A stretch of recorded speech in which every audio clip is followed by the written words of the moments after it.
మార్గదర్శి chit fund company మీద YSR Congress party అధికారంలో ఉన్నప్పుడు చాలా ఇన్వెస్టిగేషన్ చేసి అనేక చట్ట వ్యతిరేక కార్యకలాపాలకు పాల్పడటం ద్వారా అనేకమైన నేరాలకు చిట్ ఫండ్ కంపెనీ యాజమాన్యం పాల్పడిందని ఒక కేసులను కూడా వివిధ కోర్టుల్లో గుంటూరు ఇంకా వైజాగ్ ఇలాంటి కోర్టుల్లో కేసులు నమోదు చేయడం జరిగింది. అవన్నీ అక్కడ రిటర్న్ అయితే మళ్ళీ దాని మీద అప్పీల్కి హైకోర్టులో అప్పీల్ వేయటం జరిగింది. అది అప్పీల్ జరుగుతూ ఉన్నది. ఈ సందర్భంలో నిన్న రాష్ట్ర ప్రభుత్వం సిఐడి ఆ కేసులన్నింటినీ కూడా విత్డ్రా చేసుకునేటటువంటి ప్రక్రియకు పాల్పడ్డారు. ఇది చాలా విచిత్రమైనటువంటి పరిస్థితి. రామోజీరావు గారి మీద కేసులు ఉంటే వాటిని చంద్రబాబు నాయుడు గారి ప్రభుత్వం వచ్చిన తర్వాత వాటిని విత్డ్రా చేసేసుకుని రామోజీరావు గారికి కోర్టు క్లీన్ చిట్ ఇవ్వటం కాదు, ప్రభుత్వమే క్లీన్ చిట్ ఇచ్చేటటువంటి పరిస్థితికి రావటం అనేది చాలా అన్యాయమైంది. ఒక విధంగా చెప్పాలంటే this is called quid pro quo. Chandrababu Naidu గారేమో చట్ట వ్యతిరేక కార్యకలాపాలకు పాల్పడుతున్నటువంటి రామోజీరావు గారిని, వారి సంస్థల్ని కాపాడి వారి మీద ఏం యాక్షన్ లేకుండా చూసుకుంటాడు. రామోజీరావు గారు, వారికి ఉన్నటువంటి తాబేదారులు అందరూ కలిసి చంద్రబాబు నాయుడు గారు అధికారంలోకి రావడం కోసం ప్రతిపక్షాల మీద, ఇవాళ వైఎస్ఆర్ కాంగ్రెస్ పార్టీ మీద, ఆ రోజున రాజశేఖర రెడ్డి గారి ప్రభుత్వం మీద, కాంగ్రెస్ మీద విషం కక్కే రాతలు రాస్తారు. మేము చాలా సందర్భాల్లో చెప్పాం, చంద్రబాబు నాయుడు గారు వస్తే డీబీటీ ఉండదు, డైరెక్ట్ బెనిఫిట్ స్కీమ్ ఉండదు, అంతా కూడా డీపీటీ ఉంటుంది, దోచుకోవటం, పంచుకోవటం, తినుకోవటం అనే కార్యక్రమం ఉంటుందని చెప్పాం. కానీ ప్రజలు ఎందుకో కొంత పర్సంటేజ్ నమ్మక తెలుగుదేశం పార్టీకి, కూటమికి ఓటు వేశారు. వాళ్ళు అధికారంలోకి వచ్చారు. ఇప్పుడు పథకాలన్నీ పక్కన పెట్టేశారు, డీబీటీ పక్కన పెట్టేశారు. ఇప్పుడు డీబీటీకి దోచుకో, పంచుకో, తినుకో అనే కార్యక్రమానికి తెరలేపేటటువంటి సంఘటన ఇది చోటు చేసుకుంది. చాలా అన్యూజువల్, బహుశా ఎవరు ఊహించరు. ఇక్కడ కొన్ని విషయాలను మీ ద్వారా ప్రజలకు తెలియపరచవలసినటువంటి బాధ్యత మాకుంది. ఎందుకంటే రామోజీరావు గారు అంటే ఏదో రాజశేఖర రెడ్డి గారి కోపమనో, జగన్మోహన్ రెడ్డి గారి కోపమనో, ఆయన మీద కక్ష సాధించటం కోసమే ఈ కార్యక్రమాలన్నీ మేము చేస్తున్నామనేటువంటి వాదనలు కోకొల్లలుగా వినిపిస్తారు.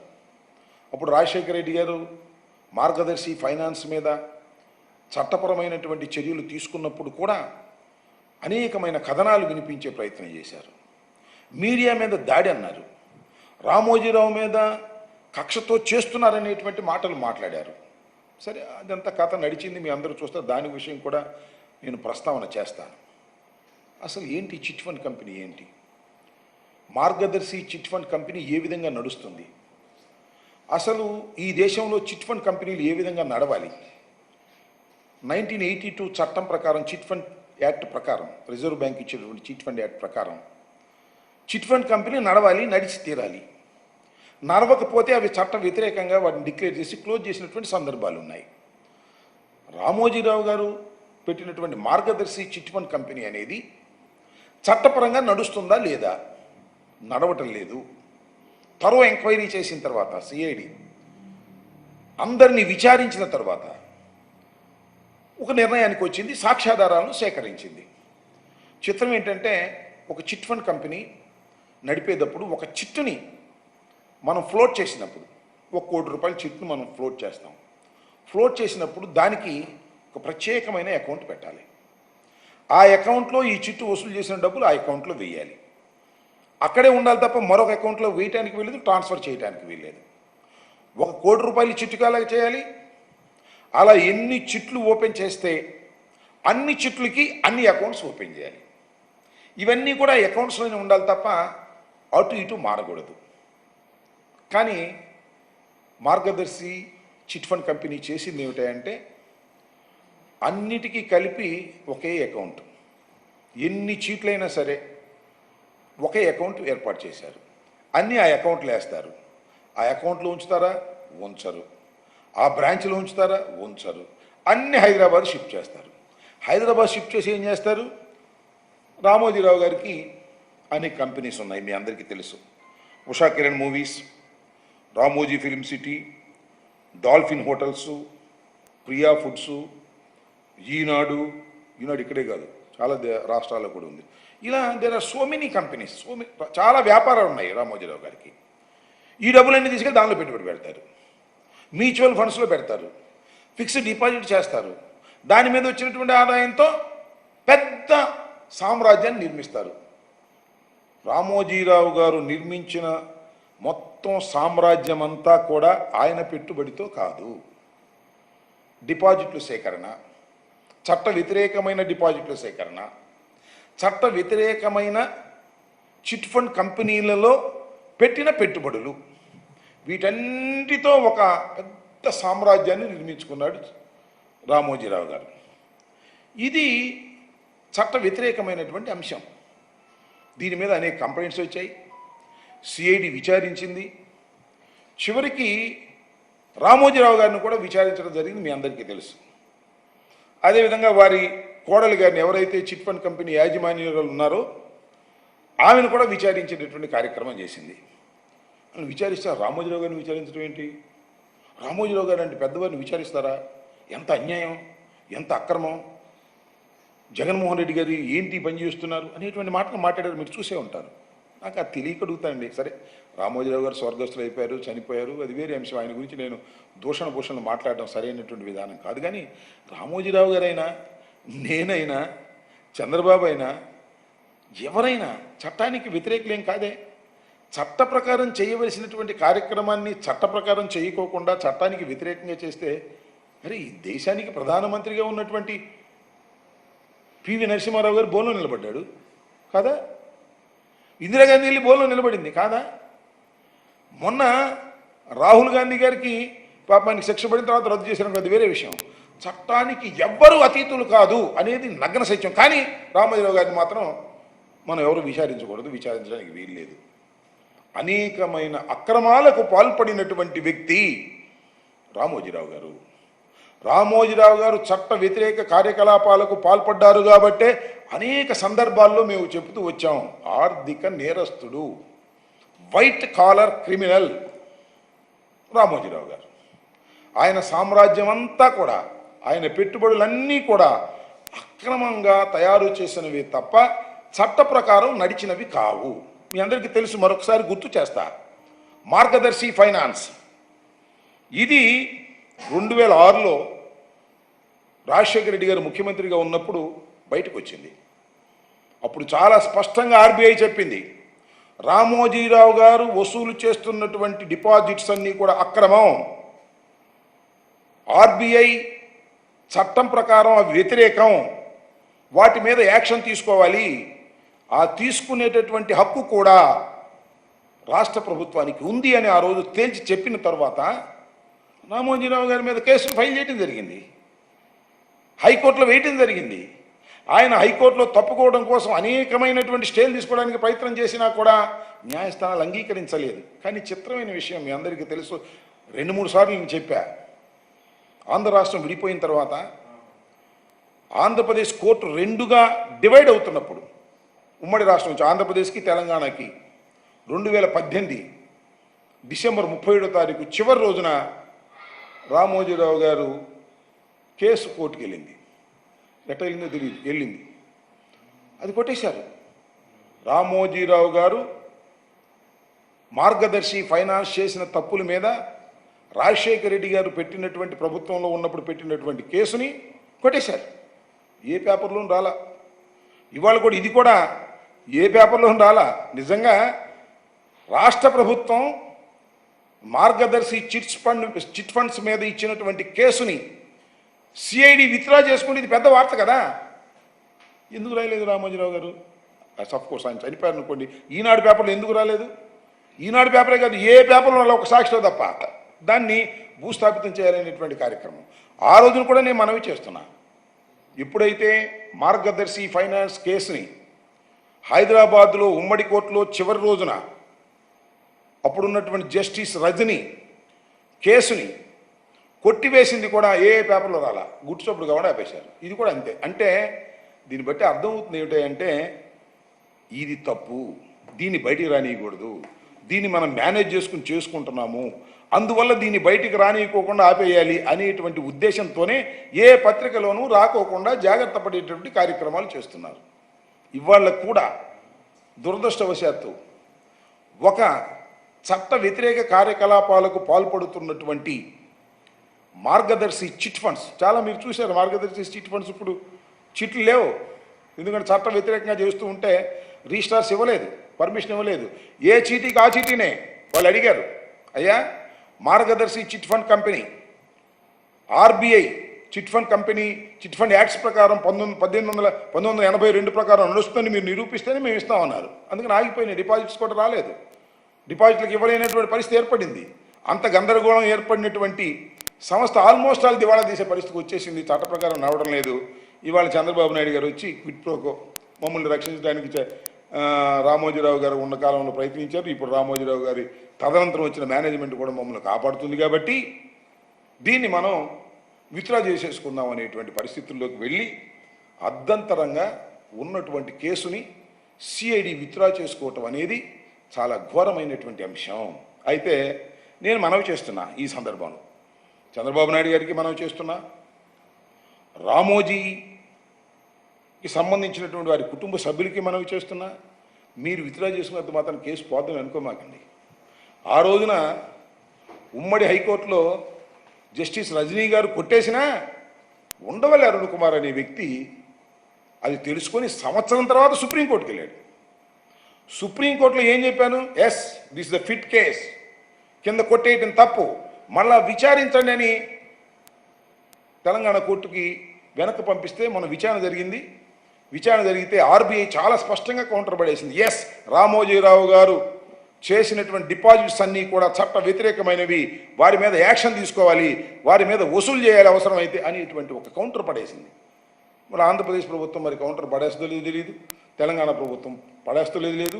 వీళ్ళు సైలెంట్గా ఉన్నా ఆ ఉండవల్లి అరుణ్ కుమార్ గారు మాత్రం అట్ట ఢిల్లీ వెళ్ళి ఆయనే పర్సనల్గా ఎపీర్ అయ్యి ఆ కేసుని బతికించుకొచ్చాడు. దీన్ని కూడా అంతే, మీరేదో చంద్రబాబు నాయుడు గారు విత్డ్రా చేసుకున్నాం అనుకున్నారేమో, బట్ దీనిలో సాక్ష్యాధారాలు మెండుగా ఉన్నాయి, 100% ఉన్నాయి.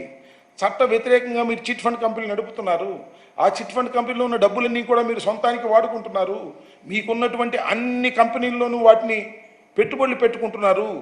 ఇది దుర్మార్గమైన విషయం. చిత్రమైన విషయం ఏంటంటే అసలు చిట్ ఫండ్ కంపెనీ నా ఆధార్ కార్డు తీసుకుంటారు, నేను తెలిసి ఉంటే వాళ్ళకి నా ఆధార్ కార్డు ద్వారా ఒక చిట్ పాడతారు, అంటే బ్లాక్ మనీ వ్యవహారం. ఆయనకు కూడా తెలియదు, ఆధార్ కార్డు ఉన్న ఆయనకు కూడా తెలియదు, బ్లాక్ మనీ వ్యవహారం. పైగా చిట్టు పాడిన తర్వాత ప్రైజ్ మనీ అమ్మటే ఎవరు, దాన్ని డిపాజిట్ చేస్తారు, రసీదు ఇస్తారు, అంటే దట్ ఈస్ ఆల్సో డిపాజిటింగ్. అదే మార్గదర్శి ఫైనాన్స్. ఈ విధంగా చట్టాలను మొత్తాన్ని ఉల్లంఘించినటువంటి వ్యక్తులు రామోజీరావు గారి ఫిలిం సిటీ, రామోజీరావు గారికి సంబంధించినటువంటి కుటుంబం అని మనవి చేస్తున్నాం. అలాంటి కేసుని వాళ్ళ పగడ్బందీగా విచారణ చేసి సాక్ష్యాధారాలను సాధించి కేసు పెట్టడానికి ముందుకు వెళుతున్నటువంటి తరుణంలో చంద్రబాబు నాయుడు గారు ఆ కేసుల్ని విత్డ్రా చేసుకుని రామోజీరావు గారికి సహాయపడాలనేటువంటి పరిస్థితుల్లో, వారి కుటుంబానికి సహాయపడాలనే పరిస్థితుల్లో, కోర్స్ రామోజీరావు గారు చనిపోయారనుకోండి, దానికి మార్గదర్శికి సహాయం చేయాలి, ఈనాడుకు సహాయం చేయాలనేటువంటి ఒక దురుద్దేశంతో ముఖ్యమంత్రి స్టేటస్లో ఉన్నటువంటి వ్యక్తి ఈ రకంగా చేయటం ఏమని ప్రమాణ స్వీకారం చేస్తాం మనం? బంధు ప్రీతిని వెండి పక్కన పెడతా ఉన్నాం. మరి ఇది ఏ ప్రీతితో చేస్తున్నాడో నాకు తెలియదు. ఇది చాలా దారుణమైనటువంటి అంశం. దీని మీద తప్పనిసరిగా ఎవరో ఉండవల్లి లాంటి వారు వస్తారు, లేకపోతే మరొకరు వస్తారు, లేకపోతే రాజకీయ పార్టీలు వస్తాయి. ఖచ్చితంగా దీన్ని ఖండించాలని రాజకీయ పక్షాలు కూడా దీని మీద న్యాయ పోరాటం భవిష్యత్తులో కొనసాగుతుందని నేను అభిప్రాయపడుతున్నాను. కాబట్టి రామోజీరావు గారు ఈ రకంగా చేసినటువంటి అనేకమైనటువంటి చట్ట వ్యతిరేక కార్యకలాపాలన్నిటికీ కూడా ఖచ్చితంగా ఏదో ఒక రోజున సమాధానం చెప్పవలసి ఉంటుంది. అంటే నేను ఇక్కడ ఇంకో విషయం, చాలా చాలా చక్కగా మేనేజ్ చేసుకోగలిగినటువంటి కెపాసిటీ ఉంటుంది రామోజీరావు గారి కుటుంబానికి కానీ, చంద్రబాబు నాయుడు గారికి కానీ, వీళ్ళందరికీ కూడా. అలా మేనేజ్ చేసుకుని ముందుకు వెళుతున్నారు తప్ప నేరాల నుంచి బయట కొట్టేంచుకుని వచ్చేటువంటి పరిస్థితి లేదు. దాన్ని ప్రజలు గమనించాలని, ముఖ్యంగా చిట్ ఫండ్ కంపెనీలు చాలామంది నడుపుతున్నారు కదా ఇవాళ రాష్ట్రంలో. వారికి ఒక న్యాయం, రామోజీరావు గారు ఒక న్యాయమా? చెప్పండి. నేను ఇంకో మాట చెప్తా. చంద్రబాబు నాయుడు గారికి విజ్ఞప్తి చేస్తున్నా. సిబిఐ మన రాష్ట్రానికి రావడానికి వీల్లేదని ఒక చట్టం చేశారు, మొన్న తీశారు అనుకోండి మళ్ళా. అలాగే చిట్ ఫండ్ కంపెనీ యాక్ట్ 1982 మా రామోజీరావు గారికి వర్తిందని చెప్పానండి. ఒక చట్టాన్ని తీసుకున్నామండి, ఎవరికి అభ్యంతరం లేదు. ఈ రాష్ట్రంలో నేను మనవి చేస్తున్న, ఈ రాష్ట్రంలో అనేకమైన కార్యక్రమాలు, మీరు ఇచ్చినటువంటి హామీలు, వాటిని నెరవేర్చాలి. అవి నెరవేర్చడం పోయి ఎట్టా రామోజీరావు గారిని కాపాడుకుందాం, ఎలా అవినీతి పనులను కాపాడదాం, ఎవరైతే నాకు ఎన్నికల్లో సహాయం చేశారో వాళ్ళని కాపాడుకుందాం అనేటువంటి ఒక దుర్బుద్ధితోనే ఈ ప్రభుత్వాన్ని నడుపుతున్నారు తప్ప చట్టానికి అనుకూలంగా ఈ ప్రభుత్వాన్ని నడపడంలో విఫలమవుతున్నారు చంద్రబాబు నాయుడు గారు. ఎన్నోన్నాయండి మీరు ఇచ్చినటువంటి వాగ్దానాలు? తల్లికి వందనం శ్రీమతి రమారమణ గోవిందో, రైతు భరోసా శ్రీమతి రమారమణ గోవిందో, వాలంటీర్లు ఏమన్నా రేస్ వాలంటీర్లు అందరూ కూడా ఉంటారు, వాళ్ళకి 5,000 కాదు 10,000 ఇస్తా అన్నావు, ఉన్న ఉద్యోగం పోగొట్టావు. ఎన్నో హామీలు ఇచ్చి వాటిని అన్నింటినీ నెరవేర్చవలసినటువంటి మీరు హామీలన్నీ తొంగలో దొక్కి రామోజీరావు గారిని కాపాడదామా, వారి కుటుంబాన్ని కాపాడదామా, లేకపోతే తనకు సహాయం చేసినటువంటి ఈ దుష్ట చతుష్టయాన్ని కాపాడుకుందామా, వాళ్ళని దోచుకుని పంచుకొని తిందామా అనేటువంటి ధోరణిలో ఇవాళ చంద్రబాబు నాయుడు గారి ప్రభుత్వం పనిచేస్తుందని దీన్ని బట్టి మరింత క్లియర్గా అర్థమవుతుంది. వచ్చిన 3 మాసాల్లోనే క్రైమ్స్ చేసినటువంటి రామోజీరావు గారి మార్గదర్శి కంపెనీ నుంచి దాని మీద ఉన్న కేసుని విత్డ్రా చేసుకునేటటువంటి ప్రయత్నం చేయటం చాలా దురదృష్టకరమని ఈ సందర్భంగా నేను చెప్పదలుచుకున్నాను.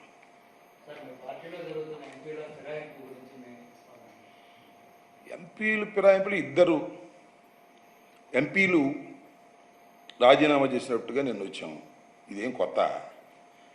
చాలా సందర్భాల్లో చాలామంది, పోయినసారి మీకు గుర్తుంది కదా, చంద్రబాబు నాయుడు గారు అధికారంలో ఉన్నప్పుడు 23 తీసుకెళ్ళిపోయాడు. ఏం చేసుకున్నాడే నాకు అర్థం కాలేదు. ఇవాళ నేను ఒకటే మనవి చేస్తున్నా, ఒక నీతిగా నిజాయితీగా రాజకీయాలు చేయగలిగిన వాళ్ళే ఖచ్చితంగా పార్టీలు మారకోకుండా ఉంటారు. అలా పార్టీలు మారే వాళ్ళని మనం ఏం చేస్తాం? ఇంకొక అంశం కూడా చెప్తున్నా, చంద్రబాబు నాయుడు గారి రాజకీయ జీవితం అంతా పార్టీలు ఫిరాయించే వాళ్ళని ప్రోత్సహించటమే, వారిని కొనటమే, లేదా తన దగ్గర ఉన్న వాళ్ళు అమ్ముకోవటమే. రాజకీయం అంటే అమ్ముకోవడం, కొనుక్కోవడం అనేటువంటి నీచ స్థితికి రాజకీయాలను దిగజార్చినటువంటి వ్యక్తి నారా చంద్రబాబు నాయుడు గారు. ఆయన రాజకీయ రంగ ప్రవేశంతోనే ఇలా కొంటాలు అమ్మటాలు. నేనైతే చాలా సంతోషంగా ఉన్న ఒక విషయంలో, ఉత్తరాంధ్రలో ఎమ్మెల్సీ ఎన్నికలు జరిగితే ఎంతోమందిని కొనడానికి ప్రయత్నం చేశాడు చంద్రబాబు నాయుడు గారు. కానీ శభాష్, ఉత్తరాంధ్రలో ఉన్నటువంటి ఎంపీటీసీలు, జడ్పీటీసీలు, కౌన్సిలర్స్ పోయినోళ్ళు పోగా ఉండోళ్ళు శభాష్ అని మీసం మెలేసి నిలబడ్డారు. అందుకే బొత్స సత్యనారాయణ గారు ఎమ్మెల్సీగా గెలిచారు. కానీ మా దురదృష్టం ఏంటో, ఎంపీలు ఇస్తే ఒకళ్ళకి ఇద్దరికి పాపం తెల్లారిపాటికి ఆ పార్టీలో చేరిపోయారు. వాళ్ళని చూసైనా సిగ్గు తెచ్చుకోండి అయ్యా బాబు, ఎంపీటీసీలు జడ్పీటీసీలు. అది నేను మనవి చేసేదంటే, చంద్రబాబు నాయుడు ఇవాళ చెప్తున్నాడు చంద్రబాబు నాయుడు గారు, పార్టీలను ఫిరాయింపులు ప్రోత్సహించాం, ఎవరైనా రాజీనామా చేసి వచ్చి రావాల్సిందే. సుభాష్, కొత్త ఎత్తు కదా. రాజీనామా చేయడానికి ఏం చేస్తున్నావు మొదలిదా? పాలు తాగుతూ పిల్లి అనుకుంటున్నాడు, ఎవడు చూడలేదని ఆయన అనుకుంటున్నాడు. రాజీనామా చేయడానికి నువ్వేం చేశావో ఇవాళ కాకపోతే రేపు కాకపోతే ఎల్లుండి బయటకు వస్తాయి కదా. వీళ్ళ చేత రాజీనామా చేయటం, ఇంకోటి చేత ఏమో నామినేషన్ ఎంచడం, వాళ్ళని గెలిపించుకోవటం, వాళ్ళ దగ్గర నుంచి తీసుకోవటం, వీళ్ళకి ఇవ్వటం, వీళ్ళకి ఏదో ఇవ్వటం, ఈ తతంగం అంతా జరుగుతూ ఉంది. నేను ఒకటే మనవి చేస్తున్నా, ఎందరు ఎన్ని పార్టీలు మారినా వైఎస్ఆర్ కాంగ్రెస్ పార్టీని ఎవ్వరూ ఏమీ చేయలేరు. 40% ఓట్ నేను మనవి చేస్తున్నా. ఒక్కరే సింగిల్గా జగన్మోహన్ రెడ్డి గారు 40% ఓటు సాధించినటువంటి వ్యక్తి. అందరూ కలిసి వచ్చారు, 3 మామూలు కాదు, 3 కలిసి వచ్చారు. ఒకరు కేంద్రంలో పరిపాలన చేస్తున్నవారు, ఒకరేమో అత్యంత పవర్ఫుల్గా ఉన్నానని చెప్పుకోబడుతున్నటువంటి మరి పవన్ కళ్యాణ్ గారు, చంద్రబాబు నాయుడు గారు, 3 కలిసి వస్తే మాకు 40% మాకు ఓట్ బ్యాంక్ చెక్కు చెదరకోకుండా ఉంది. ఎంతమంది వెళ్తే ఏంటి, నాకు ఎంతమంది నువ్వు కొంటే ఏంటి, ఎంతమందిని ఎత్తుకుపోతే ఏంటి, we are not worrying about that అని మనవి చేస్తున్నా. పార్టీ ఫిరాయింపులు చేసిన వారు, నేను చెప్పాను మొన్న కూడా, పరువు పోగొట్టుకోవడమే తప్ప ప్రజాదరణ ఎప్పుడు వచ్చిన చరిత్ర లేదు. ఇది కూడా అంతే. వాళ్ళు కాలగర్భంలో కలిసిపోతారు. ఎవరో ఒకళ్ళు ఇద్దరు అదృష్టం ఉంటే బయటపడతారు తప్ప పార్టీలు మార్చిన వాళ్ళు, నైతిక విలువలకు కట్టుబడని వాళ్ళు కాలగర్భంలో కలిసిపోయినటువంటి సంఘటనలు కోకొల్లలుగా ఉన్నాయి. ఇది కూడా అంతే.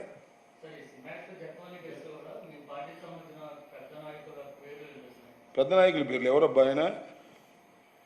అదే ఈనాడులో రాస్తున్నారు. ఈనాడు, ఆంధ్రజ్యోతిలో ఎవరు? మా సజ్జల రామకృష్ణారెడ్డి గారి పేరు రాస్తున్నారు. కాదంబరి నరేంద్ర కుమార్ జత్వాని అంటామే. ఆ కథ ఏంటో నాకు అర్థం కాల. మొత్తం ఈనాడు, ఆంధ్రజ్యోతి, తెలుగుదేశం మొత్తం సజ్జల రామకృష్ణారెడ్డి గారి మీద పడిపోతున్నారు. ఈయన సజ్జల రామకృష్ణారెడ్డి గారు ఏం చేశాడే? జగన్మోహన్ రెడ్డి గారు సన్నిహితంగా ఉన్నాడు. నేను ఇంకోటి మనవి చేస్తున్నా. ఆయన బ్యాక్గ్రౌండ్ కమ్యూనిస్ట్ బ్యాక్గ్రౌండ్, ఒక జర్నలిస్టు, సాక్షిలో పనిచేశారు. అప్పటి నుంచి నాకు తెలుసు. ఉదయంలో పనిచేసినప్పటి నుంచి కూడా నాకు తెలుసు. ఆయన మీద ఎంత అక్కసు విలపించుతున్నారయ్యా. ఆయన ఏదో చేసేసి ఆయనకి ఏం సంబంధం అని నేను అడుగుతా ఉన్నా. ఆయనకి ఏం సంబంధం ఈ కేసులో? ఈ జత్వాని కేసు కుక్కతోక పట్టుకొని గోదావరి ఎదాలనుకుంటున్నారు. చూద్దాం ఏం జరిగిద్దో. తీసుకొచ్చారు కదా ఇవాళ, ఏం జరిగిద్దో చూద్దాం. కుక్కతోక పట్టుకొని గోదావరి ఎదాలనుకుంటున్నారు. ఇది ఇవాళ నేను చెబుతున్న బూమ్ ర్యాంక్ కాబోతుంది. ఆ జత్వానీనా మేము పేరు నాకు తెలియదు. జత్వాని కేసులో ఏదో చెయ్యాలని గాలి మెడలు కడుతున్నారు. అవన్నీ కూడా తెలుస్తాయి నిదానంగా. ఆమె హిస్టరీ ఏంటో చాలా చోట్ల చూస్తున్నాను. నేను చెప్పకూడదు. ఇవాళ కాకపోతే రేపు తెలుస్తుంది, రేపు కాకపోతే ఎల్లుండి తెలుస్తుంది. ఈ ఈనాడు, ఆంధ్రజ్యోతి, చంద్రబాబు అందరూ కలిసి మా సజ్జల రామకృష్ణారెడ్డి గారు మీద పడి ఆయన ఏదో చెయ్యాలనే తాపత్రయపడతా ఉన్నారు. మీరేమీ చేయలేరయ్యా. ఎందుకంటే ఆయన ఏమి పాపాత్ముడు కాదు. ఆయన జగన్మోహన్ రెడ్డి గారికి సలహాదారుగా ఉండటమే పాపమా? నేను మంత్రిగా ఉండటమే పాపమా? మా మీద కక్ష సాధింప ఏమిటిది? నాకు అర్థం కాలేదు. చాలా దుర్మార్గమైన ఆలోచన చేస్తున్నారు. ఈ దుర్మార్గమైన ఆలోచనలు ఇవాళ బాగానే ఉండొచ్చు. టీవీల్లో బ్రహ్మాండంగా వేస్తున్నారు. కథలు ఏంటో, ఏం జరిగిపోతుందో, కొత్తగా ఉంది, బ్రహ్మాండంగా ఉంది, సెన్సేషనల్గా ఉంది అనుకోవచ్చు. నిదానంగా వాస్తవాలన్నీ బయటకు వస్తాయి. ఎవరేంటో, ఆమె పేరేంటి, జత్వాని ఏంటో, ఆమె కథ ఏంటో, ఆమె పూర్వపరాలు ఏంటో, ఆమె ఇంతకుముందు ఏం చేసిందో ఇవన్నీ బయటకు వస్తాయి కదా. అంత తేలిగ్గా ఉంటాయా? ప్రభుత్వం మీ చేతిలో ఉందని, మీడియా మీ చేతిలో ఉందని ఏదేదో కట్టుకథనాలు మీరు వినిపిస్తే అవి నిలబడతాయా? యాసిడ్ టెస్ట్కి నిలబడతాయా? ఇవాళ నాకు తెలిసి ఏమీ లేదు. నాకు అనిపిస్తుంది ఏంటంటే, చంద్రబాబు నాయుడు గారిని అరెస్ట్ చేశారు ఒక కేసులో. అమ్మ, చంద్రబాబు నాయుడు గారిని అరెస్ట్ చేయటం, అరెస్ట్ చేసిన అధికారులు అందరి మీద వీళ్ళకి కక్ష తీర్చుకుందాం. ఇదేగా చట్ట ప్రకారం పోయారు వాళ్ళు. నువ్వు ఏం చేసావు? నువ్వు స్కామ్కి పాల్పడ్డావు. ఆ స్కామ్లో నిన్ను అరెస్ట్ చేశారు. అది చట్ట ప్రకారం చేసినటువంటి అరెస్టు. అరెస్ట్ చేయడానికి ఉన్నటువంటి అధికారుల మీద, అరెస్ట్ చేయడానికి దోహదం చేసినటువంటి అధికారుల మీద, వారందరి మీద కక్ష తీర్చుకోవాలనేటువంటి ఆలోచన నేను చాలా చిత్రంగా చూస్తున్నానయ్యా. ఐపీఎస్లు కాదంట, వైసీపీఎస్లు అంట. ఏందో మరి ఐపీఎస్లు, ఐఏఎస్లు వాళ్ళని కూడా ఒక పెద్ద డివైడ్ చేసి పారేశాడు. జగన్మోహన్ రెడ్డి గారి కాలంలో ఎవరైతే జగన్మోహన్ రెడ్డి గారి దగ్గర పరిపాలనలో ఉన్నారో వాళ్ళందరూ కూడా వైసీపీ వాళ్ళు అంట. వాళ్ళు ఎట్లా వైసీపీలో అవుతారు? ఏ పార్టీ ఉంటే ఆ పార్టీ ప్రకారం, వాళ్ళ ఆదేశాల ప్రకారం, చట్ట ప్రకారంగా పనిచేసేటటువంటి వ్యక్తులే. వాళ్ళందరి మీద కక్ష తీర్చుకోవడానికి ఏదో కుక్కతోక పట్టుకొని గోదావరి ఇదే కార్యక్రమం చేస్తున్నారు. పోలీస్ ఆఫీసును దీనిలో టార్గెట్ చేసే కార్యక్రమం చేస్తున్నారు.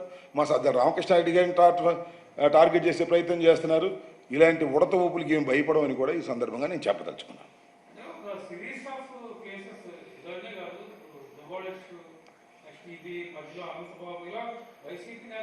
ఏముంది ఇప్పుడు?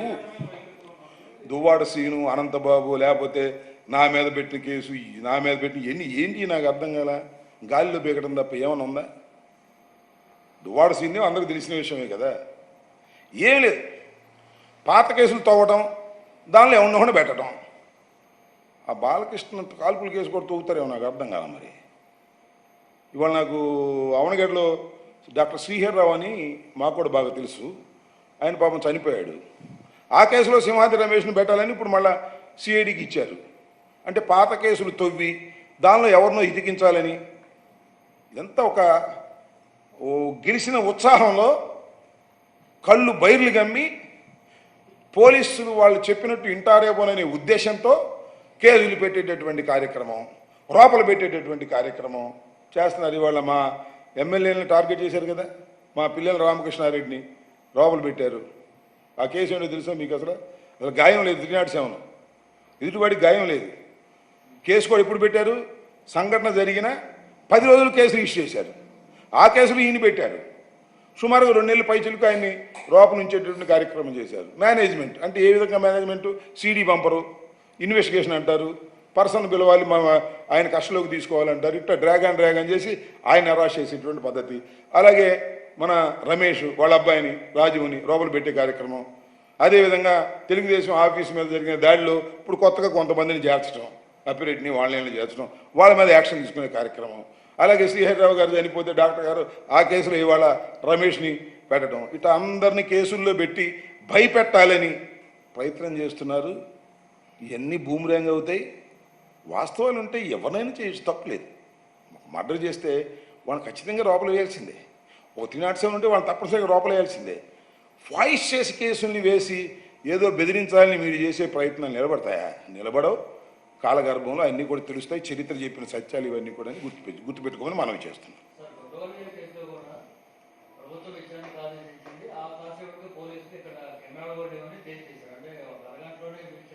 ఏమో మరి నా గుడ్లవల్లేరు కేసులో ఏదో నేను ఇందాక పత్రికలో ఉంటున్నా ఏదో సీసీ కెమెరాలు పెట్టి చేశారని. దాని మీద ఏంటో నాకైతే ఐ హ్యావ్ నో డీటెయిల్స్. చూద్దాం ఏం జరిగిందో. ఓకే.